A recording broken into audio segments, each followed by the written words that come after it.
why do some people get more done than others? Some people have a higher capacity than others. Sure. They just do. You know what I mean? They're just running fat. Their engine, it's like an 8-cylinder. Some people got a 4-cylinder. That's just real, okay? So God's created you exactly who you're supposed to be. Believe that. That's fine. So it's not even about how much stuff we get done. It's about focus and intentionality. Okay, but so why do some people get more done? They have a higher capacity. Fair enough. How about the environment you're raised in? If your parents were like all about getting a lot of it done, maybe not rightly motivated, but if you kind of were raised with like that, like I don't really go out and have any, fun stuff till I get my chores done kind of thing because my parents were rigid about it. Yeah. Well, then you might be that way too. Like, hey, Saturday is my day off, but until the whole apartment or the house is perfectly spotless, I will never, right? Or whatever. And the problem is all that list keeps growing. But some people, we were just raised that way. And so we get more done in life, like in that sense. We get more stuff done, but is it the right stuff?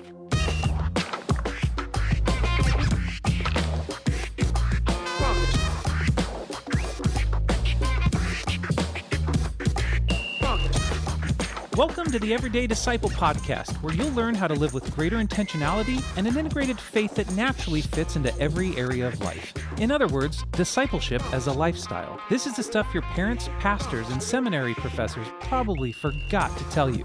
And now, here's your host, Caesar Kalinowski. Keith, you're looking really good today. Thanks, man. You're looking a little dressed. Got a collar on. Got a polo. Got a little Adidas polo. You're looking good, my friend. Got a busy day ahead? Yeah, very busy. Yeah. Editing some podcasts and worship practice and all right, man. Some family time. I'm excited for this. Like, this is not a topic we've dealt with, but we deal with it all day in our everyday lives, all the time, right? Yeah. So today we're going to talk about the focus and intentionality, especially when it comes to how we spend our time, our hours, our days, our weeks, our life. Right.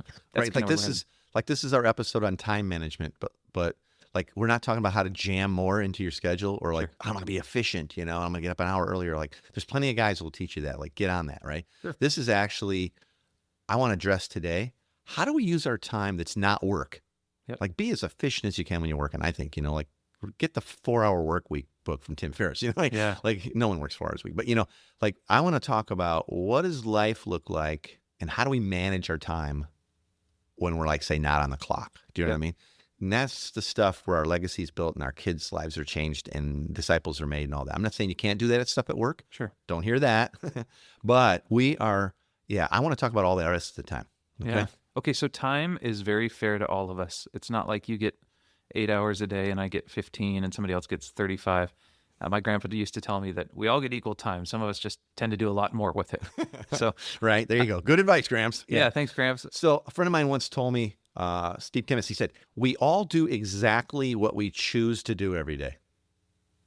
Huh. I mean, just think about that. Because, I'm talking to people are like, well, that sounds good in your life, but man, I got little kids. It's like, well, we all do exactly what we choose to do every day. So unless you're like locked up in a prison or something, you know what I mean? Or like you've been taken away as a slave, well, I have to work this much because, I got a huge mortgage. Yeah. Well, no, you choose to. Yep. Like, go live in a smaller house, live in a box. I don't, you know what I mean?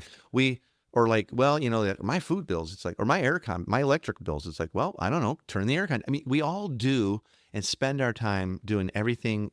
We all choose to do exactly what we want to do, right? Sure. And that's super true. And so, I want to talk about how we prioritize our time and focus. Like I said already, not so much how we squeeze more into it, okay? Sure. There's plenty of that stuff out there. So that's where I want to go today. Awesome, man. So with us all having that equal amount of time, and some of us doing a lot more with it than others, why do you think that's the case? Why do some people seem to be so efficient or like just getting tons done in their life? Yeah, I mean, you're cranking out books every 30, 40 minutes. And not even. And you're always telling me like, man, you get more done than anybody I know. And just so you know, and this is the condition of the heart, I sit around going like, man, I don't get nothing done. I'm so lazy. You suck, man, you Caesar. killer. You suck. Like, get up earlier, man. What's your problem? No way. I'm telling you, that's the tyranny of it. Like, believe the gospel, Caesar. Listen to your own podcast. I know. Well, here, I think, okay, so technically, I'll get to the heart parts of it. Sure. Sorry, I just tipped into that. So that's who I am. I think, why do some people get more done than others? Some people have a higher capacity than others. Sure. They just do. You know what I mean? They're just running fat. Their engine, it's like an 8-cylinder. Some people got a 4-cylinder. That's just real. Okay. So God's created you exactly who you're supposed to be. Believe that. That's fine. So it's not even about how much stuff we get done. It's about focus and intentionality. Okay. But so why do some people get more done? They have a higher capacity. fair enough. How about the environment you're raised in? Hmm. If your parents were like all about getting a lot of it done, maybe not rightly motivated, Sure. but if you kind of were raised with like that, like I don't really go out and have any, fun stuff till I get my chores done kind of thing because my parents were rigid about it. Yeah. Well, then you might be that way too. Like, hey, Saturday is my day off, but until the whole apartment or the house is perfectly spotless, I will never, Yeah. right, or whatever. And the problem is all that list keeps growing. But some people, we were just raised that way, and so we get more done in life, like in that sense. We get more stuff done, but is it the right stuff? Well, we'll talk about that. Other reasons that some people get more done than others. What about season of life? I know people that are just like, oh, wow, they're super intentional. They're really crushing it. And now they're having a baby. Yeah. Or now, hey, I've got 3 little kids. You got like 11 teen kids. And so, No, we feel that pressure. 4 kids. It's like I've been working on one house project for 3 months, it feels like. And like, think about it. I feel like it was just, Kathleen would be like, yeah, I knocked that thing out like in 2 weekends. Yeah. But except in the last 2 weekends, we've had a broken arm and this and a leak in this, and this fell off the house and, right? All adds up. So season of life too is going to have a lot to do with it. I think though, the biggest thing is focus and intentionality. Okay. And here's something that like, whoa, heavy, right? Time. It's important for us to see time is a finite resource. Okay. And we have to spend it, like quote unquote, and it has to be managed and spent like any other resource. And here's the unique thing about time as a resource though. It spends itself or we spend it. You ever think about that? Like your money, your money is in your pocket or in your bank account until you choose to spend it. Sure. But time, it gets spent every day. Every day, all 24 hours got used up. Yeah. Now, some of it got used up with intentional cool stuff and stuff that mattered to me, and that maybe it would matter to God. And some other things it didn't matter. But guess what? Every day it got done. It got spent. Yeah. And I'm often reminding myself like, hey, that list of to-do list stuff, it'll all be there tomorrow. So you can choose how many of those things you want to invest that finite amount of time into, or I can invest in some other things. And guess what? Some of it will not have eternal implications or even just decade old. That's not a word, into my kids' lives. Sure. But I get to choose that. But time is spent just like any other resource, but it's the creepy one because it'll spend itself. Yeah. So we got to choose. Back to that thing of we all choose to do exactly what we want to do every day. Yeah. Right. Is this more about cutting things out of our life or just making better priorities of the things that are important to us? And why is it that we always feel we have to say yes to everything? Well, fear of missing out, FOMO, right? Yeah. That's a big part of like, we say yes to everything, fear of missing out. Also, there's a heart issue there. Like we want to say yes to everything to certain people and we're quick to say no to other people, right? Yeah. And I want to say yes to, you say something, yes, you want me to do that. And like, I love you. That's part of my motivation to say yes. Sure. But I want you to like love me and respect me. So I'm like, oh, I don't have to, yeah, but you know what I mean? So that's a heart issue. And so I think as the gospel takes root in our hearts and lives and we realize like getting lots done, not getting much done, I have exactly the same love from God. Okay, that changes it. So now I can kind of remove that from the equation and I can go like, okay, do I want to do this? What does God think about this? Are there other things? Like that's a good thing, but there's a better thing. My wife and I always say like good is the enemy of better, right? Or best. But best, quote unquote, in our opinion, could also be the enemy of like the ordained. Like this is what God really had for you. Yeah, but I'm over here doing this. This is good. Yeah. This is really good. And I'm like, yeah, but there's a million good things. There's a million best things. But what does God want? So I think it's a matter of prioritizing. I think it's a matter of focus. And that comes back to then who sets our priorities? Like what if God really did manage our calendar and our schedules? Yeah. Like, see, that kind of Would takes us change right things. back to the garden. Like, hey, don't eat from the tree of the fruit of the knowledge of good and evil. Another name for that could be, I think fairly, would be, hey, don't eat from the tree of the knowledge of like, right and wrong, setting your own priorities. Trust God for that, right? That's the original sin. I got this, God. Like, you put us in charge of everything, except you're in charge of us and our schedules and how we do all that stuff you put us in charge of. Sure. I'll take that part too now, God. I'll take that off your hands. That's the original sin, right? Yeah. I got this apart from you. And so this whole time management issue, I'm not talking about there again, cramming more into your day and getting efficient. I'm talking about like life management, time management in that way. It's really about who sets your priorities. And what is our primary motivation behind how we use our time? Is it self? Yeah. Is it comfort? I know, and this isn't, I'm not stoked to admit this, but I look back over my younger parenting, Sure. and I was a Christian, but I look back at my younger parenting, and I worked really, really hard. I've always worked hard. Okay. Got a lot done. Off of work, though, with my kids and my family, I did a lot of the stuff because I knew it was right and I was supposed to, and that's what a good dad would do. Yeah. My motivation often was to get to comfort, like to get to the time off, to get to where no one can say anything about, why are you sleeping on the couch watching, the Bears game? Yeah. Like, you can't say that because I already did all this. You know what I mean? So my motivation even for doing the other stuff, which was good, was still self and comfort. You see what I mean? Like, it was creepy. So I kept using that word a lot today. But that was the truth of it. So what is it that sets our priorities? Is it, and is it self or comfort, or is it others' opinions of us? We got to get at that.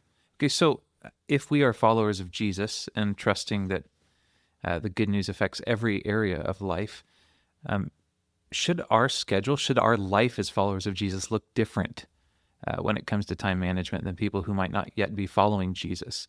The reason I ask that is I notice through Scripture, Jesus, most of his miracles was like as he was on the way somewhere. As he was walking here, he met a man. Or as he was going here, a woman touched him. And he always made time. It wasn't like, crap, I've got to get somewhere in 5 minutes. I don't have time to talk with you. So he had buffer in his schedule. Should our lives as followers of Jesus look different from simply a life and time management standpoint? Yeah, the way you described it there, I think is accurate, like with Jesus' life, from at least what we know and what was written. But doesn't it sound like, well, Jesus' time management style was, I don't manage time. Yeah. I like see what the Father brings me in the day, and then I sort of respond in his favor. Yeah. Right? And in the person's favor. So it's about making Dad look good, because he is good. Sure. And making the other person feel blessed and understand God is the source of that blessing. I mean, that was his whole thing, right? Yeah. So you popped the lid off of something a little bit like hard to digest. Is like, is my life as a believer, as a follower of Christ, is it so packed with my priorities, there's no room left for God to ever break in? It's like, here I go, zoom, next, the next errand, like, next drop off for soccer, over here to get dinner started or whatever, right? Or, back to the church, office to get this done, right? But I just drove past boatloads of need. Yeah. Didn't even recognize it. Right? I remember, Tina one time, it's like, I'm like, hey, it's freezing out. Where's your coat? I just gave it away. I just had this most amazing conversation with this mom, and she's going to look a lot like me on the streets from now on. Like, but because she took the time, like, right? Sure. And do we fill up our time so much with quote unquote, remember I was saying like good and better and best could be the enemy of anointed in God's plan, right? And so, and that's not a matter of like, well, I'm going to leave 2 hours a day to sit around and just hope God shows up with something. But it's the willingness to say like, am I listening to the Spirit when I set my schedule and priority? Yeah. And then do I give ultimate, because I'm not the Spirit, and so I might not hear it perfectly.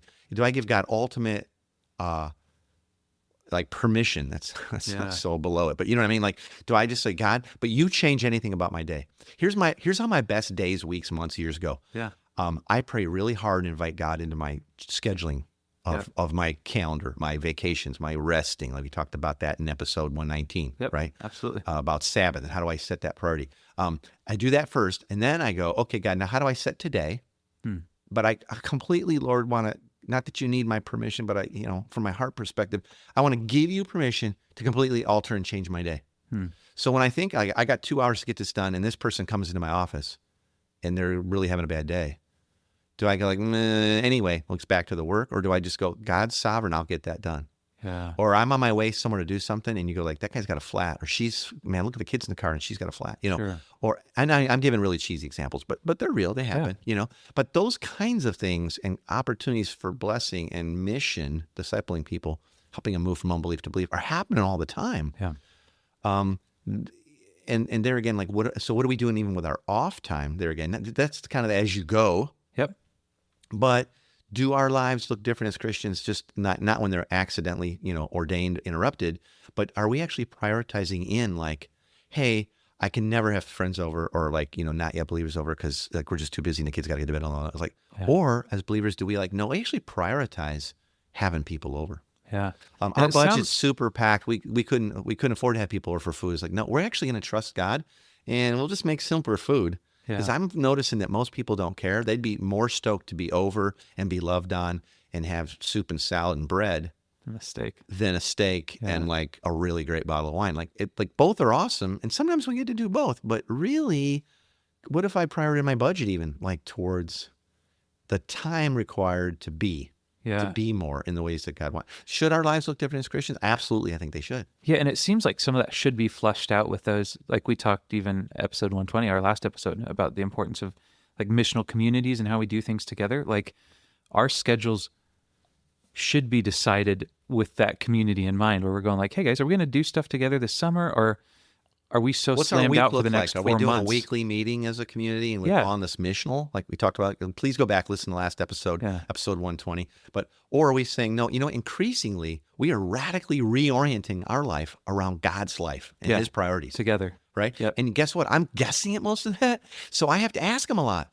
Like, Yeah. God, what's the next week hold? What is our summer? Are we taking off? Our missional community is taking the summer off. That's like How do you saying, do that from life? I don't do that with my marriage or yeah, yeah. you can't. Okay, but we do, which means really it was just a weekly meeting. But what if we say like, hey, summer's a different rhythm. It's a different season. What will it look like, God? What do you want us doing And we decide that in together. the summer? Yeah. As couples, as communities, and all that. Yeah, absolutely.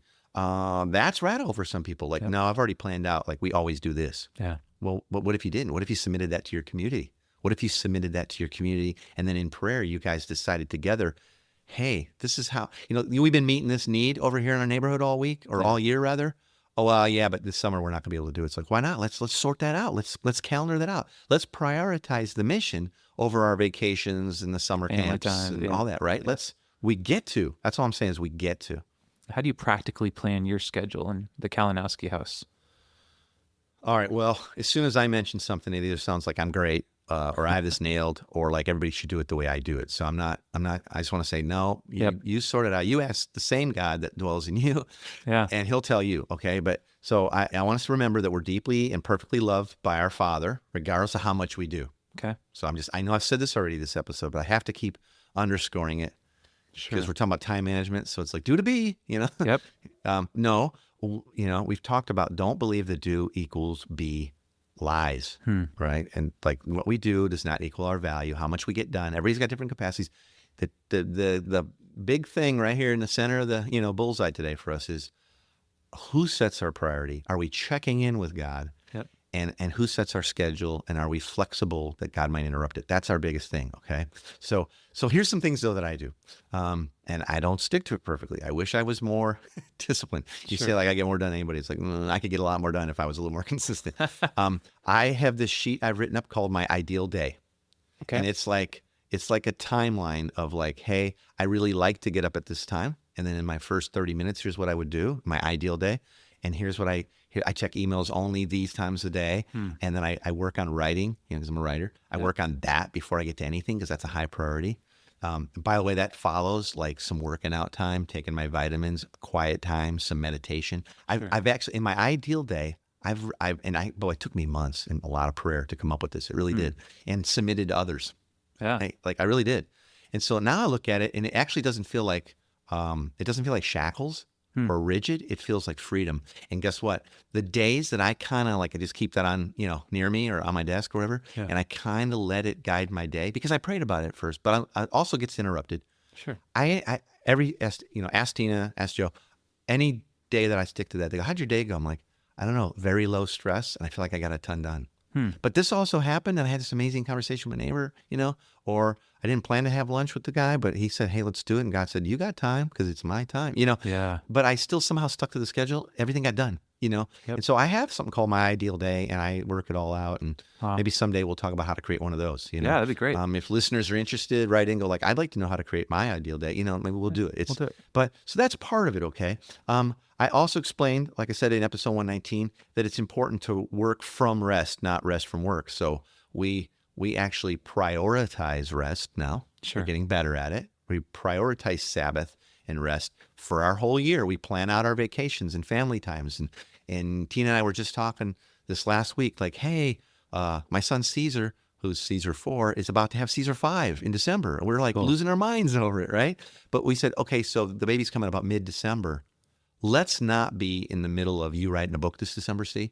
Or let's not be in the middle of a huge, like promoting a conference or, or some trainings or something like that. Let's plan to not, you know what I mean? Yeah. Because we're going to prioritize loving on the kids really well there and modeling to our friends and neighbors like new life. And a new Team K member is coming, an heir to the throne. And we want to love on Mari, my son's wife well and all that. So we thought of that like 6 months out. You see what I'm saying? It's cool. Instead of like, oh my gosh, the baby's here and I can't, I'm jammed and I'm out of town. Now it's Christmas and we're slammed. I committed to that, but the baby was coming. Why did you commit to it? Or why didn't you cancel it sooner? Or, you know what I mean? Sure. Right. And then it's Christmas a week later. Yeah. So that's part of it. It's that, like, and also let me give you something like that. If you look at your life, there's these categories. There's, these categories of life that we get to give time to. Sure. And maybe just by sharing these with our, our audience, our listeners here, our friends, you can begin to see where your priorities lie and which categories of your life you need to be giving more time to. Okay. Now, sometimes I call these the 5 treasures because they're treasure, like they're valuable. And they're all commodities we get to invest in and spend time and all that. So here are the 5, and maybe someday we'll do a whole episode on it. But spiritual life. How much time are you investing in growing in your spiritual life and how to make disciples and growing closer to God and all that? Are you giving time to that, or is it accidental, or is that just your church attendance and then the rest of it's just I only invest in my spiritual life? Yeah, that's your most valuable thing, by the way. Okay. Next most valuable is relationships. What are you doing, and how are you prioritizing relational time? Next would be physical. Are you investing in your health and getting in shape, staying healthy, understanding your body? Are you investing in that? Do you give any time to it? It's like, well, man, it's been 5 years since I've, been to the gym or walked around the block or, or it's getting worse every year or whatever. Intellectual treasure. Like, are you spending time learning? Like, are you investing? Are you growing? Yeah. Yeah. Are you growing and learning about the things that God's leading your heart to, or things you're interested in? And financial would be the 5th treasure. Like, are you investing time in managing and stewarding the resources God has poured into your life well already? Yeah. So those 5 categories: spiritual, relational, physical, intellectual, and financial. Those are good categories to look at, right? Yep. And like I said, we could do a whole another episode about that coming up in the future. And if people are into it, would you just drop us a line and say, hey, I want to know more about how to manage the 5 treasures? By the way, too, with this week's big 3 coming up that we're going to talk about, I'll add in, I've got this really cool sheet called 5 Treasures Evaluation Tool. So you can do a quick assessment of how you have been prioritizing these 5 areas of your life and how you'd like to. It's a scale of 1 to 10. Oh, that's cool. How much treasure do I have in each of these categories? 1 to 10. Where would I like it to be? And then you can begin to pray and say, Lord, how would I invest more time in my relationships? Yeah. How would I spend more time growing in my spiritual life, in my relationship with you, Dad? Right? Yeah. Dude, that's great. I'm excited that tool is going to be included in the big 3. And to get the big 3, it's a thing we do every week. The practical takeaways, 3 things you can get started on right now. You can get that by going to everydaydisciple.com/big 3. Caesar, what are the big 3 for this week? Okay, some of it's a recap, some of it's a little more expounding. First, know that time is a finite resource. Okay. And once it's spent or it spends itself, you can never get it back. We don't want to look back at our lives and go like, whoa, mostly time spent itself. Yeah. Everyone chooses to do exactly what they want and really value to do with their time each day. It's a choice. So know that. It's good, man. Just that's stark reality. Second, believe that God loves you and has given you everything you need for the life he wants for you. Yeah. He will lovingly guide you in ordering your life and your calendar and your time management if you'll ask him. He really, really will. Cool. And for many of folks listening today, they go, I've never asked God to help me fill out my calendar or I think we just haven't. And so I'm going to say, when you pull out your calendar or you open it up digitally, ask God what his priorities are this year, this month, today, and then be open to him changing things in your life and your schedule. And that's going to require your trust. Yeah. It really will. But if I do that, Lord, then I won't get this done. It's also probably going to reveal some possible idols, huh? Absolutely. Yeah.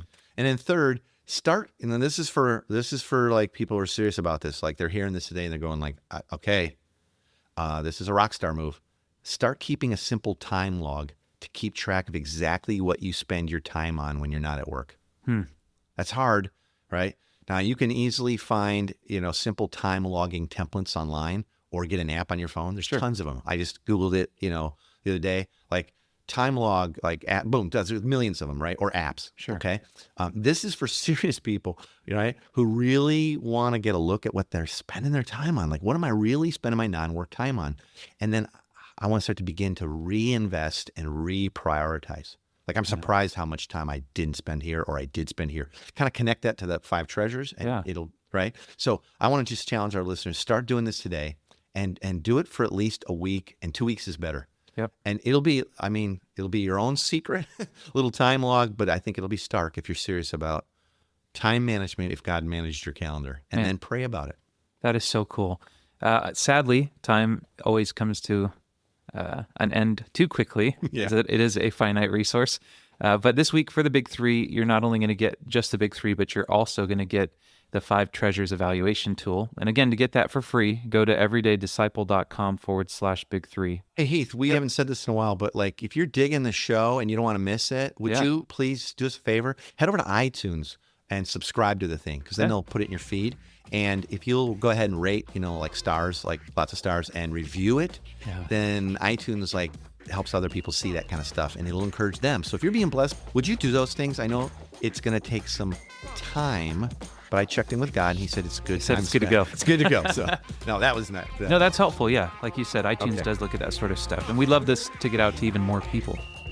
Thanks for joining us today. For more information on this show and to get loads of free discipleship resources, visit everydaydisciple.com. And remember, you really can live with the spiritual freedom and relational peace that Jesus promised every day.